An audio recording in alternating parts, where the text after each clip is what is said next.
We all start life as one single cell. Then that cell divides and we're 2 cells, then 4, then 8.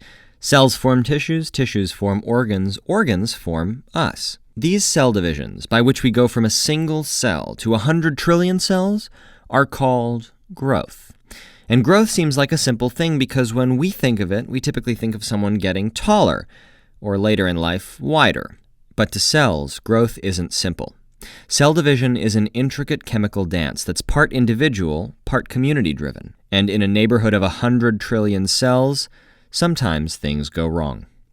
Maybe an individual cell's set of instructions, or DNA, gets a typo, what we call a mutation.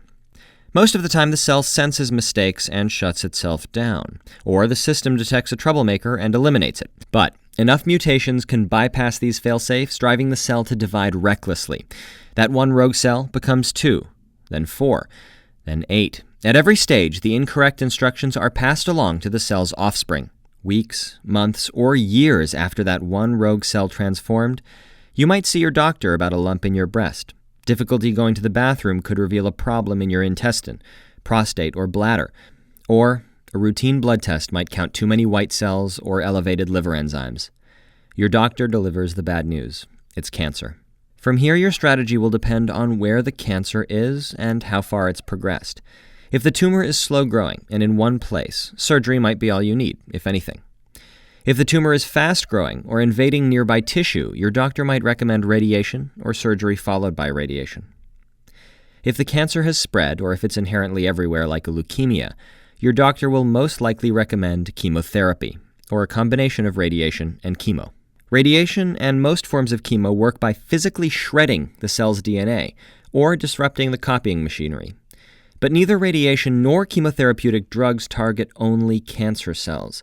Radiation hits whatever you point it at, and your bloodstream carries chemotherapeutics all over your body.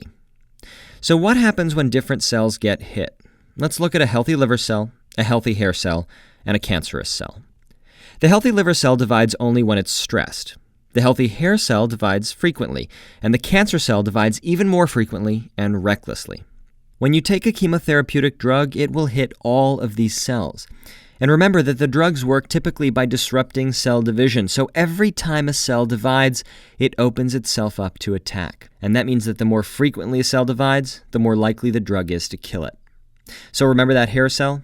It divides frequently and isn't a threat. And there are other frequently dividing cells in your body like skin cells, gut cells, and blood cells. So the list of unpleasant side effects of cancer treatment parallels these tissue types: hair loss, skin rashes, nausea, vomiting, fatigue, weight loss, and pain. That makes sense because these are the cells that get hit the hardest. So in the end, it's all about growth. Cancer hijacks cells' natural division machinery and forces them to put the pedal to the metal, growing rapidly and recklessly. But using chemotherapeutic drugs, we take advantage of that aggressiveness, and we turn cancer's main strength into a weakness.